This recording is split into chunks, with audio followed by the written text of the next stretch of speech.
Morning time stories ఇల్లాలు part 2 మొదటి భాగంలో మైనా సీతారాకి మంచి మాటలు చెప్పి అక్కడి నుంచి వెళ్లిపోయిన తర్వాత సీతార ఆలోచనలో పడుతుంది.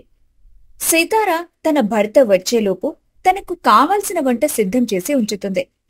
అప్పుడే భర్త రాజు అక్కడికొస్తాడు. అతను ఏం మాట్లాడకుండా వెళ్లి తన గదిలో పడుకుంటాడు. అప్పుడు సీతార, ఏమండి, మీకోసం నేను భోజనం తయారు చేశాను. మీరు నా మీద అలిగినా పర్వాలేదు, భోజనం మీద మాత్రం అస్సలు అలగకండి. ఆ మాట వినగానే రాజు ఆశ్చర్యపోయి, ఏంటి సీతారా, నువ్వేనా మాట్లాడుతుంది? నేను నమ్మలేకపోతున్నాను. నేనే అండి మాట్లాడుతుంది. మీరు నన్ను కొట్టినా తిట్టినా నా పుట్టింటికి అస్సలు వెళ్ళను. మైనా అక్క చెప్పిన మాటలు నాకు బాగా నచ్చాయి. అందుకే ఇక నుంచి నేను ఇల్లాలు ఎలా ఉండాలో అలాగే ఉంటాను అని అంటుంది. ఆ మాటలకు అతను చాలా సంతోషపడతాడు. రోజులు గడుస్తూ ఉన్నాయి. సీతార ఉదయాన్నే నిద్రలేచి తన పని తాను చేసుకుంటూ ఉండగా ఇంతలో ఎదురింట్లో ఉంటున్న ఆరవళిని వాళ్ల అత్తగారు తిడుతూ ఉంటారు. ఒసై, చుట్టుపక్కల వాళ్లందర్నీ చూడవే, ఎలా పొద్దున్నే లేచి వాళ్ల పని వాళ్ళు చేసుకుంటున్నారు. నువ్వు మాత్రం మాలాగే పడుకొని ఉన్నావు. కొంచెం కూడా ఇల్లు శుభ్రంగా ఉంచు, ఒంటి శుభ్రము ఉండదు. ఇలాంటి దాన్ని ఎందుకు ఇంట్లో పెట్టుకున్నామని అనిపిస్తూ ఉంటుంది. నువ్వు మీ పుట్టింటికి వెళ్ళిపో. అప్పుడు ఆరవలి ఏడుస్తూ, అత్తయ్య, నాకు ఉదయాన్నే లేవడం అంటే బద్ధకమని మీకు చెప్పాను కదా, నన్ను ఇబ్బంది పెట్టొద్దు. నేను ఇంకొంచెం సేపు పడుకుంటాను. ఇంత చెబుతున్నా కూడా నువ్వు మళ్ళీ మొదటికే వస్తున్నావు. ఇలా నువ్వు పనికి రావు గాని నువ్వెళ్ళు అంటూ బట్టల బ్యాగుని విసిరి కొడుతుంది. అదంతా చూస్తున్న సీతార తన మనసులో, అమ్మో, నాకు కనుక అత్తగారుంటే ఈ పాటికి నా పనైపోయేది. అయినా అత్తగారు లేకపోవడం చాలా సంతోషం అని అనుకుంటూ ఉండగా ఇంతలో ఆరవలి, నేను ఎక్కడికి వెళ్ళను, ఇక్కడే ఉంటాను, మీరేమైనా చేసుకోండి అంటూ ఎండలో అక్కడే కూర్చుంటుంది. వాళ్ల అత్తగారు శకుంతల అక్కడే ఉండు అంటున్నా లోపలికి వెళ్లిపోతుంది. మిట్ట మధ్యాహ్నం ఎండ మండిపోతూ ఉంటుంది. అయినా ఆరవలి అక్కడే కూర్చొని ఏడుస్తూ ఒక్కసారిగా కుప్పకూలిపోతుంది. అది చూసిన సీతార భయంగా మైనా దగ్గరికి వెళ్లి జరిగిన విషయం చెప్పి తనని తీసుకుని వస్తుంది. ఇద్దరూ కూడా ఆరవలిని చెట్టు కిందికి చేరుస్తారు. ఆమెకు నీళ్ళిచ్చి, ఆరవలి, ఎందుకు నీకు ఈ మొండిపట్టు? మీ అత్త చెప్పినట్టు వినొచ్చు కదా. అక్క, నేనేం చెప్పాలి చెప్పు. నాకు కొత్తగా పెళ్ళైంది. నా భర్త వచ్చేటప్పటికి రాత్రొకటవుతుంది. ఆయన కోసం నేను ఎదురు చూసి ఆయన వచ్చిన తర్వాత భోజనం చేసిన తర్వాత కదా పడుకుంటున్నాం.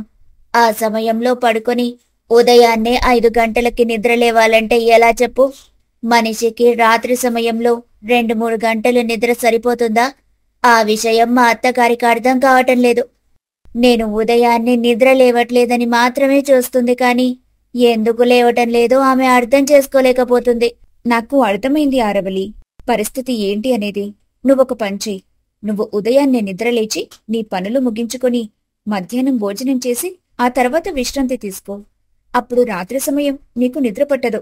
పగలు నిద్రపోతే మా అత్తగారు ఇంటికి దరిద్రమని తిడతారక్క. నేనేం చెయ్యాలి? మీ ఆయన ఎక్కడికి వెళ్ళాడు? మా ఆయన పొరుగురు పనికి వెళ్లారు. సరే, నువ్వైతే ముందు ఏదైనా తిని ఇంటి పని చేసుకో. మీ అత్తగారికి అర్థమయ్యేలాగా నేను చెబుతానులే. అందుకు తను సరే అంటుంది. సీతార, అక్క, నన్ను వెళ్ళి శకుంతలత్తగాన్ని తీసుకురమ్మంటావా?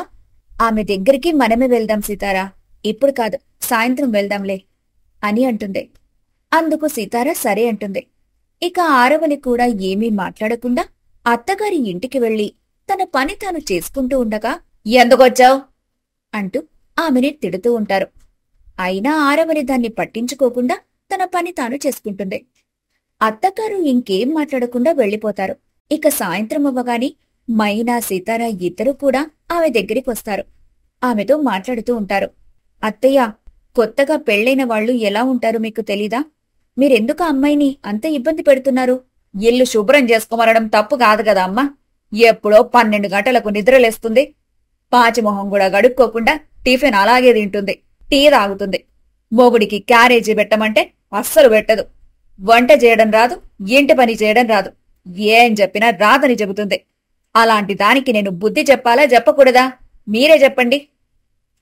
మైనా ఆ మాటలు విని ఆశ్చర్యపోతుంది. ఏంటి, మీరు చెప్తుంది నిజమేనా?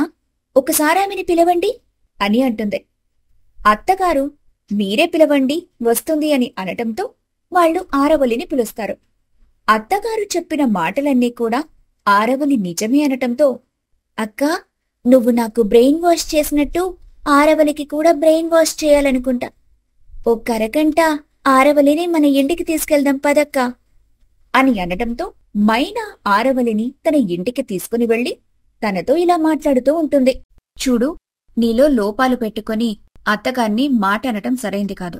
ముందు మనం మారితేనే మన చుట్టుపక్కల వాతావరణం మారుతుంది. అంతేకాని వాళ్లు మారిన తర్వాత నేను మారుతానంటే అది సరైంది కాదు. అవును ఆరవలి, అక్క చెప్పినట్టు విను. నేను కూడా ఆమె నుంచి ఎంతో నేర్చుకున్నాను. ఇల్లాలంటే ఇలానే ఉండాలని. పొద్దున్నుంచి సాయంత్రం దాకా ఒకే చోట కూర్చొని వాళ్ల గురించి వీళ్ల గురించి ముచ్చట్లు చెబుతూ ఉంటుంది. వాళ్ల మీద వీళ్ల మీద నిందలు వేస్తూ ఉంటుంది. ఇక్కడి దాకా ఎందుకు, మొన్నటిదాకా సీతారా మీద కూడా ఎన్నో మాటలు చెబుతూ ఉండేది. ఆ మాట వినగానే సీతారా, ఏమిటి, మీ అత్తగారు నా గురించి కూడా మాటలు చెప్పిందా? ఏం చెప్పింది? ఊరికే నువ్వు మొగుడు మీదలికి పుట్టింటికి వెళ్తావంట. ఎవరు ఏం చెప్పినా అస్సలు పట్టించుకోవంట. ఇంట్లో సరిగ్గా పని కూడా చేయవంట. మీ ఆయన చేత చీర కట్టించి పని చేయిస్తావంట. ఆ మాట వినగానే సీతారా ఆశ్చర్యపోయి, ఏంటి, ఇన్ని చెప్పిందా నా గురించి? చూడు సీతారా, ఒక సామెతుంది. పిల్లి కళ్ళు మూసుకొని పాలు తాగుతూ ఎవ్వరూ నన్ను చూడట్లేదని అనుకుంటుంది. తను కళ్ళు మూసుకుంటే ప్రపంచం కళ్ళు తెరుచుకొనుంటుందన్న సంగతి దానికి తెలీదు. అదే నువ్వు చేసిన పని కూడా. నువ్వు కూడా తెలుసుకోవాల్సిన విషయం ఇదే. సీతారా చాలా బాధపడుతూ తన మనసులో, నా భర్త గురించి వాళ్ళు ఎన్ని మాటలనుకుంటున్నారో ఏమో అని అనుకొని బాధపడుతూ ఉండగా, నీ గురించి తర్వాత మాట్లాడతాను, ముందు ఆరవలి గురించి మాట్లాడని అంటూ మైనా ఆరవలికి అన్ని మాటలు చెబుతూ ఉంటుంది. మరీ ముఖ్యంగా తను ఈ విధంగా చెబుతూ ఉంటుంది. చూడు ఆరవలి, మనం ఎదుటివాళ్ల గురించి ఒక మాట విన్నామంటే అది విని విననట్టు వదిలేయాలి. అక్కడ మాటలిక్కడ చెప్పకూడదు. దానివల్ల గొడవలవుతాయి. మొదటిగా ఇల్లాలు నేర్చుకోవాల్సిన విషయం ఇదే. వీలైనంతవరకు ఇంకొకరి దగ్గరకు వెళ్లి కూర్చోకూడదు. వాళ్ళు మన మనసుని చెడగొడతారు. మంచివాళ్లతో స్నేహం ఎప్పుడూ మంచిగానే ఉంటుంది అని అన్నీ చెబుతూ ఉంటుంది. నువ్వు ఉదయాన్నే నిద్రలేచి ముగ్గు పెట్టి దేవుడికి దండం పెట్టు. ఇంట్లో వాళ్ల పనులు చూస్తే ఏదో ఒక రోజు మీ అత్తగారి మనసులో అన్ని పనులు నువ్వు చేస్తున్నావని ఆలోచన కలిగి నీకు సహాయం చేస్తుంది. అప్పుడు నీ భర్త కూడా నీకు సహాయం చేస్తాడు. అందుకు తను సరే అని అంటుంది. వాళ్ళిద్దరూ ఆమెకు మంచి మాటలు చెప్పి తనని ఇంటికి పంపిస్తారు. ఇంటికి వెళ్లిన తాను తలస్నానం చేసి దేవుడికి దండం పెట్టుకుని ఇంటి పని చేయటం మొదలు పెడుతుంది. దాన్ని చూసిన అత్తగారు చాలా ఆశ్చర్యపోతారు. ఆ రోజు గడిచిపోతుంది. ఆ మరుసటి రోజు ఉదయం ఆరవలి తన పని తాను చేసుకుంటూ ఉంటుంది. అది చూసిన సీతారామైనా చాలా సంతోషపడుతూ ఉంటారు.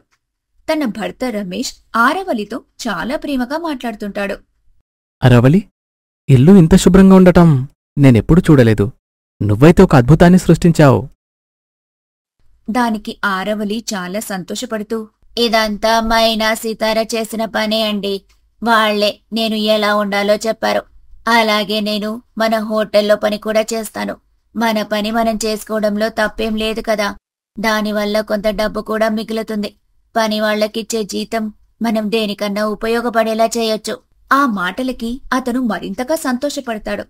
ఇక ఇద్దరూ కలిసి హోటల్కి వెళ్లి హోటల్ పనులు చూసుకుంటూ ఉంటారు. అదంతా చూసిన అత్తగారు సీతారా మైనా వాళ్ల దగ్గరికి వెళ్లి కృతజ్ఞతలు చెప్పుకుంటుంది. కాని సీతారా ఆరవలి చెప్పిన మాటను మనసులో పెట్టుకుని అత్తగారితో సరిగ్గా మాట్లాడకుండా అక్కడ్నుంచి కోపంగా వెళ్లిపోతుంది. ఏమైంది సీతారకు అలా కోపంగా వెళ్లిపోతుంది? మైనా తనకి ఒంట్లో బాగోలేదని ఇందాక చెప్పింది. బహుశా దానివల్ల వెళ్లిపోయినట్టుంది. సర్లే అత్తయ్య, ఏదేమైనా మీకు మంచి జరిగింది కదా, మాకు అంతే సంతోషం అని చెప్పడంతో ఆమె కూడా అక్కడ్నుంచి వెళ్లిపోతుంది. ఇక ఆరవలి వాళ్లు వ్యాపారం చూసుకుంటూ సంతోషంగా ముందుకు సాగుతారు. అయితే ఆరవలి హోటల్లో ఒక దొంగపడి మొత్తం దోచుకొని వెళ్లిపోతాడు. అసలు ఆ దొంగ ఎవరు? ఇప్పుడు ఆరవలి ఏం చేస్తుందనేది తరువాతి భాగంలో